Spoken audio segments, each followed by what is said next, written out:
mismo aguardiente amarillo llega a los mercados de los Estados Unidos. ¡Qué maravilla! Imagínese usted lo que significa para los latinos en Estados Unidos la llegada de ese producto. Sí, va a ser una delicia.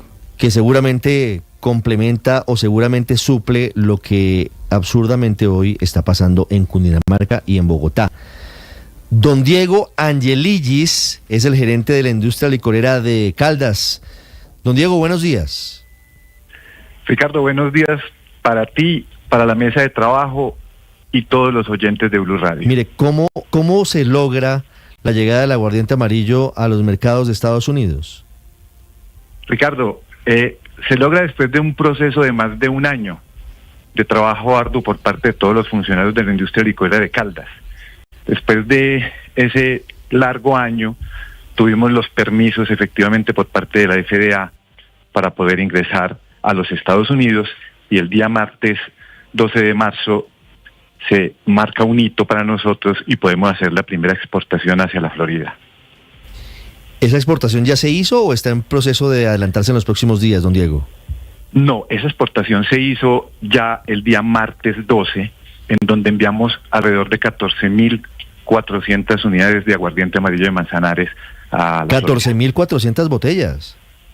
Sí, señor. Imagínese exactamente. Usted. ¿Qué estudio de mercado hicieron, don Diego? Porque por supuesto que antes de emprender una aventura como estas, que no es tan aventura porque todo es medido milimétricamente, ustedes tuvieron que haber hecho el debido estudio de mercado. ¿Qué les dice ese estudio? Así es. Nosotros venimos en el mercado de los Estados Unidos con nuestros rones desde hace tiempo. Pero desde hace tiempo también la solicitud del aguardiente amarillo de Manzanares era ingente. Y lo que se hacía era escuchar a la población que cada vez más nos requería la presencia de nuestro aguardiente amarillo allí. Y finalmente, pues después de todo este tiempo de procesos y etapas que se presentaron para poder ingresar, logramos llegar con nuestro aguardiente en esas cantidades, ya que los estudios realizados y la población nos dio ese resultado de esa primera exportación. Pero ¿cuál es la población exactamente? ¿Los colombianos en Estados Unidos, los latinos en Estados Unidos o tal vez algunos gringos que les dé por probar el aguardiente amarillo? Todos ellos, no solamente los colombianos, los latinos, sino también los gringos que admiran nuestro producto. Hemos tenido una aceptación por parte de ellos bastante grande también. Cuando nos están requiriendo el producto, no nos lo requieren solamente los colombianos, también los latinos y algunos norteamericanos también. Claro, gerente, y le iba a indagar sobre el tema. Yo soy manizaleño, yo, como dicen en la calle, uno se cría con lo que da la tierrita, y en efecto he sido aguardientero. Y cuando uno está en otros países o con gente fuera de Colombia, o mejor, con extranjeros aquí en Colombia, y han probado el aguardiente amarillo, la sensación es que ese golpe de garganta es mucho más sutil, se hace mucho más consumible, por así decirlo, el aguardiente amarillo para el foráneo. ¿Le dice usted golpe de garganta al ardorcito que da después del trago? Exactamente. Golpe de garganta, fíjese usted en lo que vamos, don Diego. ¿Ah? Así es, es mucho más suave el momento de tomarlo y la sensación es mucho más placentera. También por su nivel de graduación de 24 grados produce ese efecto mucho más aceptable para nuestra garganta. Sí, me quedé pensando en qué estudios o cómo han medido ustedes que a los estadounidenses tan acostumbrados a otro tipo de licores les gusta el aguardiente amarillo de Manzanares. ¿Qué experiencia han tenido con la venta? Porque claro, en principio uno dice, si venden en Estados Unidos, seguramente es porque van a focalizarse en la comunidad colombiana y en la comunidad latina, pero usted me dice que también tienen un nicho en una parte del consumidor estadounidense. Claro, hay muchos norteamericanos que han venido a nuestro país y han probado el aguardiente amarillo y se van con las inquietudes. Y con la inquietud del producto y el voz a voz que ellos van transmitiendo, lo que hace es que se genere una expectativa sobre este aguardiente y también ellos quieran probarlo. Sí. ¿Cuál es la siguiente, el siguiente paso, el siguiente camino que hay en torno a esto, don Diego? ¿Cuál es la siguiente travesía del aguardiente amarillo? ¿Ya llegan a Estados Unidos, primero a Miami, van por otras ciudades o van por otros continentes? Claro, primero en Estados Unidos, esta primera exportación hacia la Florida es solamente eso. También se vienen exportaciones hacia Houston, Nueva York y California. También vamos a llegar a Austria con nuestro aguardiente amarillo, y eso nos ayuda a posicionar lo que ya venimos haciendo, que es que nuestro aguardiente amarillo en la actualidad tiene un éxito inmenso en España, en Ecuador y en Costa Rica. Aquí en Colombia una botella vale ¿qué? 40.000, 45.000 pesos. En Estados Unidos, ¿cuánto para el público, para el consumidor, cuánto va a valer una botella de aguardiente amarillo? Esos datos nosotros no los tenemos porque nosotros trabajamos a través de comercializadores. Esos comercializadores son los que le colocan el precio en cada uno de los países en donde van a vender nuestro aguardiente amarillo. Sí, Paola tiene una inquietud muy importante. A ver, Paola. Claro. Es que esta inquietud que tengo depende del éxito de las ventas en todos los Estados Unidos.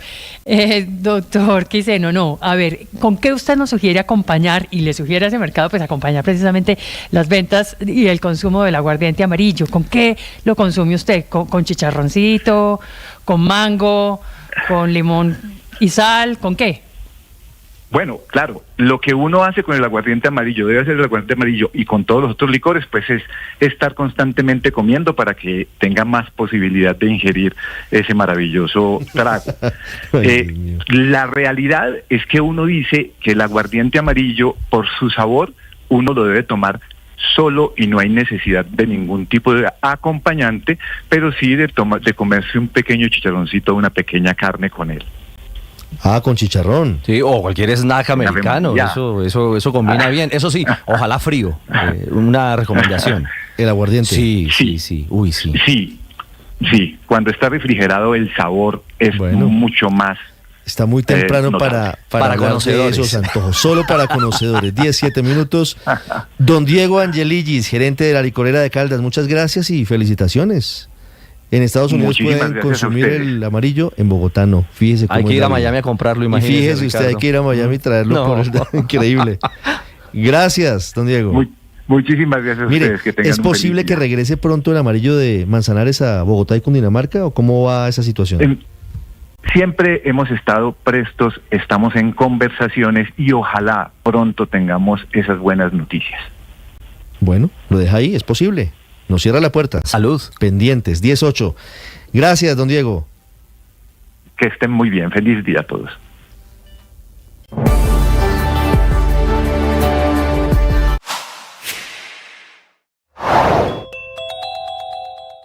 El empresario Luis Trujillo explicó en Mañanas Blue cómo terminó siendo socio del hijo de Rodolfo Hernández. Yo soy amigo de él desde hace ya 17 años. Él iba mucho a la finca mía allá en Sabana que tenía. Sí. Y cuando en el 2016 queda de alcalde Rodolfo, pues yo lo llamé y le dije que pues qué podíamos hacer por la ciudad, qué nos podíamos hacer por la ciudad, ya que el papá había quedado alcalde. Entonces ahí fue cuando él nos dijo, por intermedio de Luis Carlos, que pues a ver, se necesitaba todo, pero no había dinero en las arcas. Entonces pues nosotros nos pusimos, yo me puse la tarea de conseguir a Carlos Gutiérrez, que sabía de contratación, porque yo no sabía de contratación, para ver, más que todo, él veía los dos focos grandes de Bucaramanga, que eran las basuras y los malos olores para la petar también. Y pues nos pusimos a la tarea y pues se le consiguió una empresa mexicana para la petar y una empresa americana para las basuras. Sigan esa entrevista en bluradio.com. En Blue le ponemos cara a la radio.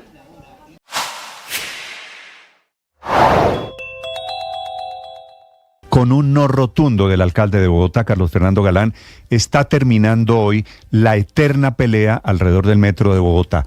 Después de una reunión anoche tarde con el ministro de Transporte, el alcalde Carlos Fernando Galán decidió que no va a modificar la primera línea del metro de Bogotá como lo intentó hasta esta semana el presidente Gustavo Petro, que propuso, y esta fue su última carta, que el metro entre la estación Antonio Nariño y la calle 72 fuese subterráneo. Ese pedazo soterrado hubiera disparado los costos, pero ante todo traicionado el mandato con el cual fue elegido en octubre pasado el alcalde Carlos Fernando Galán. Por eso le dijo: no voy a cumplir mandato legal y mandato político para terminar el metro que está en construcción, que viene diseñado desde la época de Enrique Peñalosa. Después lo desarrolló Claudia López y lo va a terminar Carlos Fernando Galán con la esperanza de terminarlo entre el 2026 y 2028. Y ojalá sea el final de esa eterna polémica, a ver si esta ciudad, después de tantos años, después de tantas décadas, es capaz de tener una primera línea del metro de Bogotá. Es normal que haya momentos de tu vida en el que falte el ánimo, en el que te sientas desmotivado, desmotivada.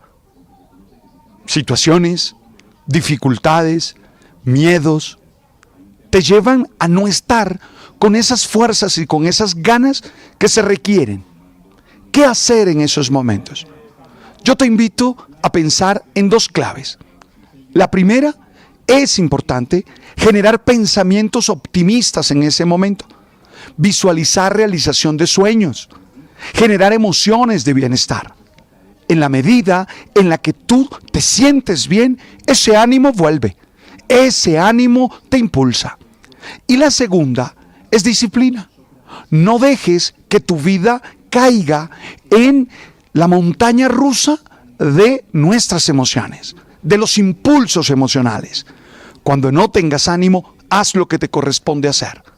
Estoy convencido que el hacer genera también motivación, genera también buenas emociones. Estás escuchando Blue Radio y BlueRadio.com. 10-12 minutos, se superó el misterio, se ha logrado esclarecer cuál va a ser el futuro de Edwin Palma, que es un hombre muy importante para el presidente Gustavo Petro, que hoy es el viceministro de Trabajo y que estaba ante un cruce de caminos. Por un lado, ir al Senado de la República, a la curul de Alexander López; por el otro lado, ir a la Junta Directiva de Ecopetrol. Camila Carvajal, ¿qué decidió el doctor Palma?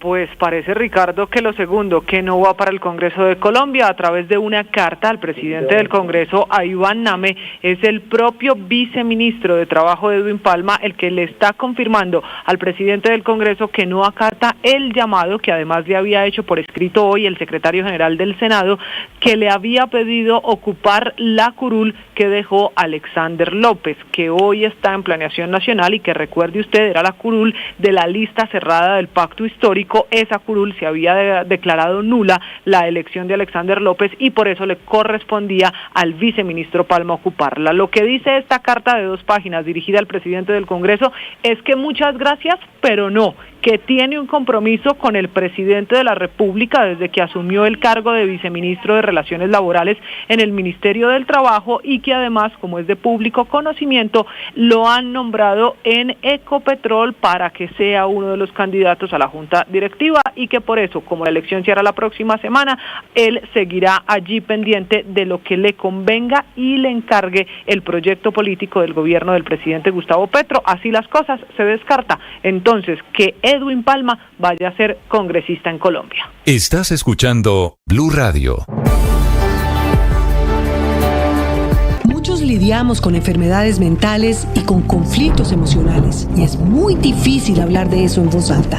Soy María Elvira Arango y los invito a escuchar Qué Locura, historias reales de lo que no se habla, con testimonios conmovedores y con expertos y especialistas. Escúchenos, este es un lugar seguro. Este podcast es impulsado por porquequieroestarbien.com, el programa de salud mental de la Fundación Santo Domingo. La producción es de La No Ficción y Boombox de Caracol Televisión. Encuentre todos los episodios del podcast en boombox.com o en su plataforma de audio favorita. Boombox Podcast, un mundo por escuchar. Boombox.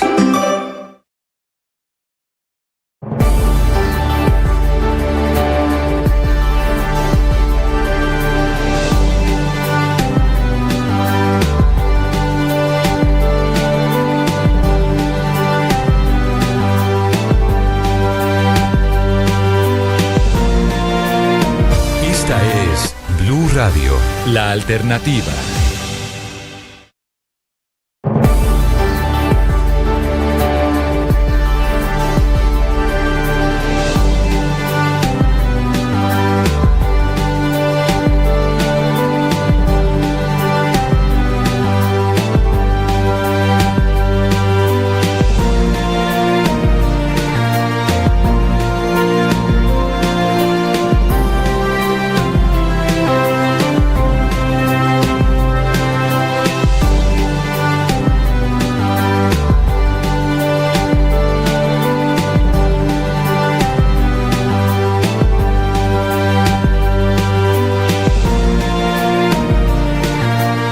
Bueno, esa sí es una rareza, Diana Medina. Estamos escuchando a Aterciopelados. El bolero falaz cantado por Carlos Vives. Carlos Vives, sí señor. Mire, esto es parte de la celebración de algo que se llama El Dorado Live, que es este álbum que está haciendo Aterciopelados para conmemorar ese álbum de El Dorado que salió en 1995, hace nada más y nada menos que 28 añitos, mi querido Ricardo. Ya se estrenó, sí señor, este álbum de Aterciopelados. Querían hacerlo cuando cumpliera 25 años casi el 29, álbum. Casi 30. 30 octubre, años. En octubre cumple sus 29 años. ¿Sabe que yo tuve El Dorado en cassette? Yo lo tuve también en cassette. Claro. Y después en Discman, que llaman. No, eso ya no existe. ¿Qué es un cassette? El más joven del grupo. Esto lo querían hacer cuando cumplieron 25 años, pero justamente cayó en pandemia y por eso pues digamos que no les fue posible realizar este homenaje, este álbum especial en donde van a tener digamos que unas interpretaciones en video bien bonitas. Ya tuvieron 2 lanzamientos antes con Rubén de Café Tacuba.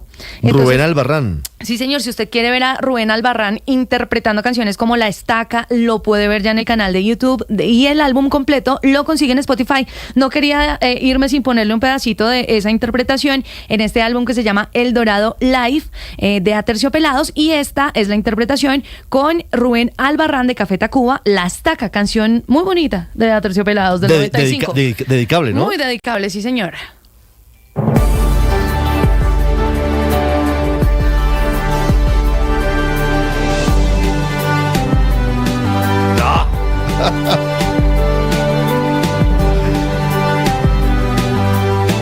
Para amarrar muchas vacas. 10-18 minutos, interesante. El álbum completo lo pueden encontrar ya en Spotify y de manera paulatina se irán subiendo los videos de estas participaciones con artistas especiales a YouTube, celebrando estos 28 años de este álbum El Dorado. ¿No llega en casete? ¿No va a llegar en casete? No, ya no existe el cassette.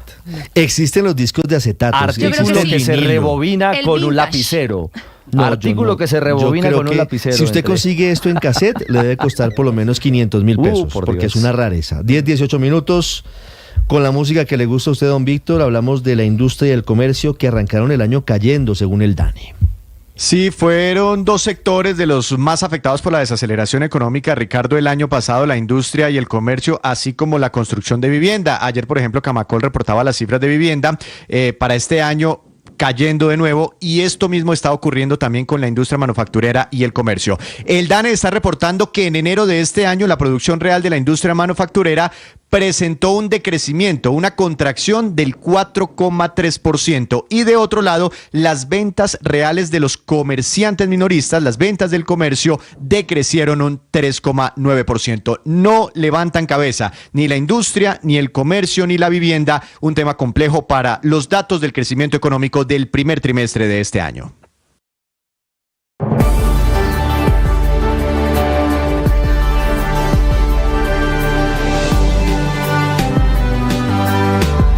Estás escuchando Blue Radio.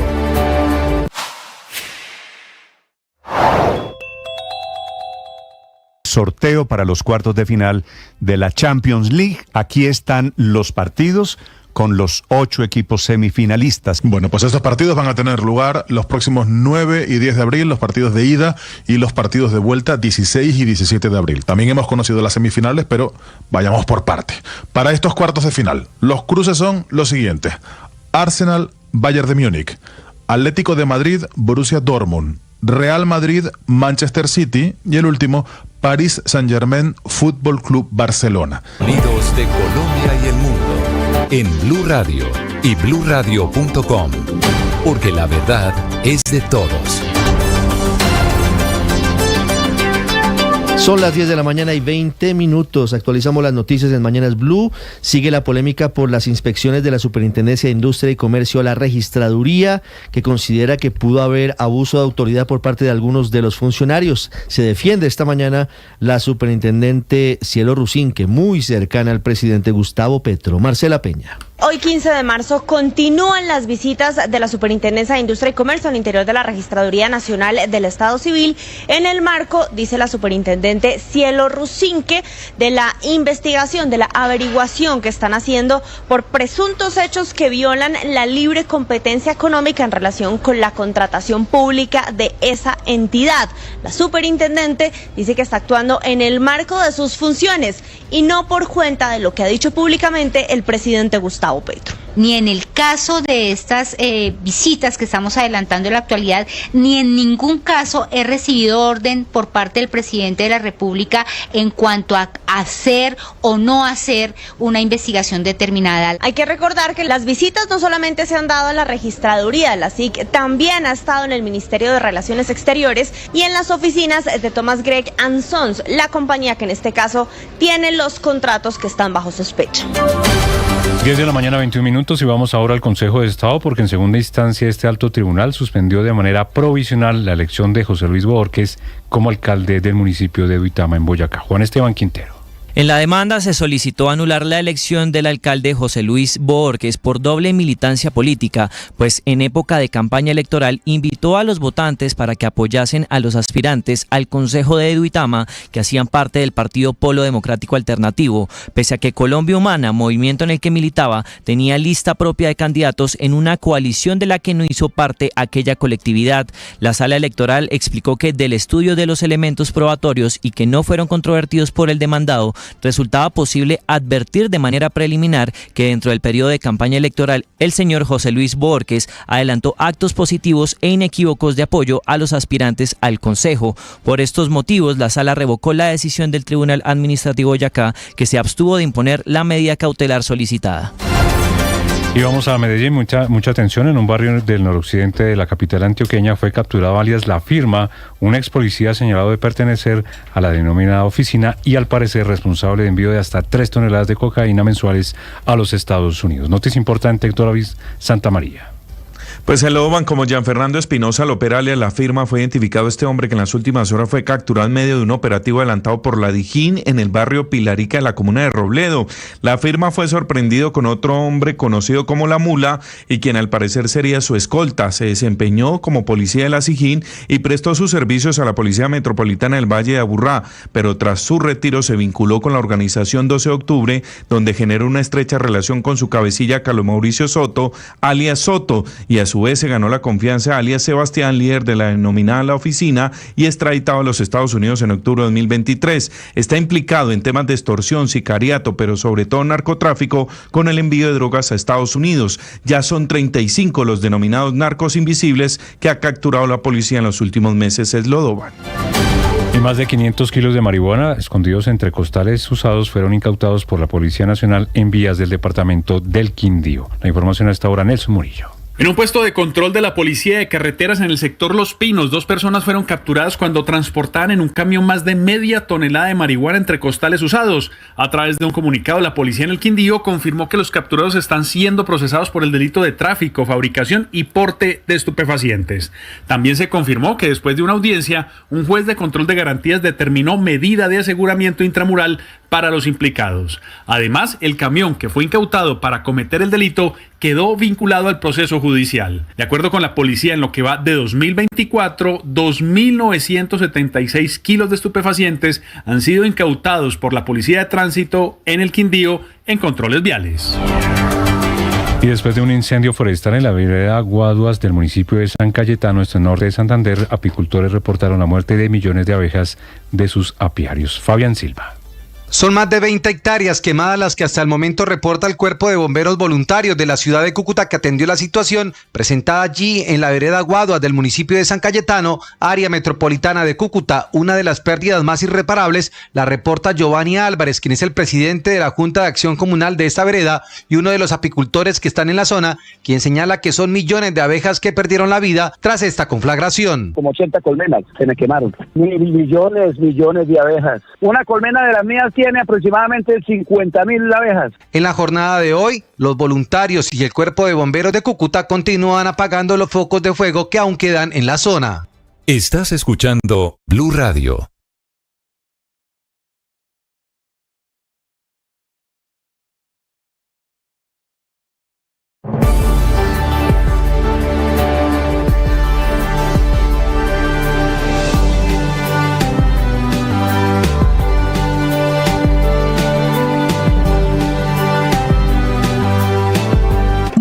lidiamos con enfermedades mentales y con conflictos emocionales, y es muy difícil hablar de eso en voz alta. Soy María Elvira Arango y los invito a escuchar Qué Locura, historias reales de lo que no se habla, con testimonios conmovedores y con expertos y especialistas. Escúchenos, este es un lugar seguro. Este podcast es impulsado por porquequieroestarbien.com, el programa de salud mental de la Fundación Santo Domingo. La producción es de La No Ficción y Boombox de Caracol Televisión. Encuentre todos los episodios del podcast en boombox.com o en su plataforma de audio favorita. Boombox Podcast, un mundo por escuchar. De la mañana, 26 minutos, noticias en Bogotá. Las autoridades capturaron a 2 personas y recuperaron 2 motos robadas en la localidad de Kennedy, en el sur de Bogotá. Miguel Garzón. En un operativo realizado por la policía de Bogotá en el sector de Patio Bonito, en la localidad de Kennedy, se realizaron inspecciones a distintos pagadiarios que dejaron como resultado 2 capturas y 2 motocicletas recuperadas que habían sido robadas, además de armas blancas incautadas y el cierre de 10 establecimientos comerciales. Los detalles los entrega el coronel Edgar Flores, el subcomandante de la Dirección de Carabineros. Una captura por porte ilegal y tráfico de municiones y explosivos y una captura por receptación. Asimismo tenemos la recuperación de 2 motocicletas. De manera conjunta hemos realizado control en los establecimientos de comercio y a la hora tenemos 10 establecimientos con el cierre de la actividad económica. Estos operativos se realizaron en el marco del Plan Bogotá Camina Segura, en donde más de 200 uniformados de las diferentes especialidades de la Policía Metropolitana realizaron esta megatoma en contra de los delitos de la extorsión y el homicidio. Y hablemos ahora de los operativos de la Secretaría de Salud en Villavicencio en vísperas de la Semana Santa. Carlos Andrés Pérez. La Secretaría de Salud de Villavicencio hizo inspección en 29 expendios de pescado de la ciudad, donde fueron hallados más de 75 kilos de este producto que estaban en mal estado y no eran aptos para el consumo humano, pero aún así estaban a la venta. Sonny Rodríguez, ingeniero ambiental de la Secretaría, entregó estas importantes recomendaciones para la ciudadanía a la hora de comprar pescado. Lo más importante es recomendar a la ciudadanía en general que asista a establecimientos de confianza, establecimientos legalmente constituidos, que no compren pescado que no se encuentre en condiciones de refrigeración, que no compren pescado que se encuentre expuesto en exhibición al polvo, a la tierra y a toda la contaminación. Las autoridades encendieron las alertas e hicieron un llamado a los comerciantes de pescado y a los compradores, teniendo en cuenta que se avecina la Semana Santa, época de mucha comercialización de este producto.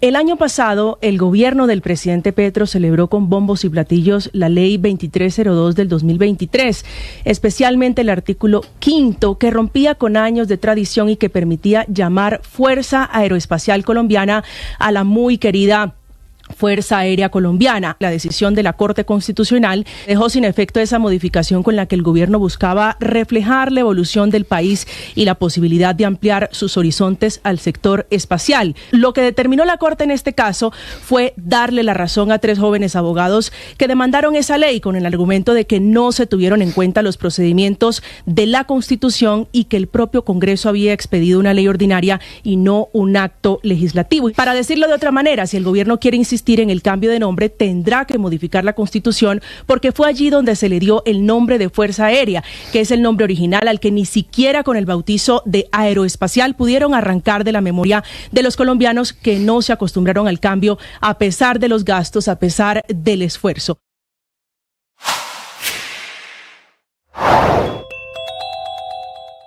Enterrado bajo tierra uno de los artículos de la reforma tributaria de Gustavo Petro, el parágrafo 1 del artículo 19 de la ley 2277 del año 2022, con el que el gobierno pretendía que las regalías no pudieran ser descontadas o deducidas de la base gravable del impuesto de renta que pagan empresas petroleras y mineras. Norma que tumbó la Corte Constitucional el pasado 15 de noviembre a través de la sentencia C-489 de 2023, argumentando que viola los principios de justicia y de equidad tributaria y abriéndole así un roto al recaudo tributario de 10 billones de pesos, de los cuales los 3 primeros billones empezaban a recogerse en este año 2024. Se derivan 2 negativas de la Corte Constitucional, enterrando así bajo tierra esa pretensión del gobierno sobre las regalías, protegida nuevamente por la inmutabilidad de la cosa juzgada, como lo volvió a recordar ayer el alto tribunal, con lo cual vuelve y se le complican todas las cuentas al gobierno Petro, que en una primera instancia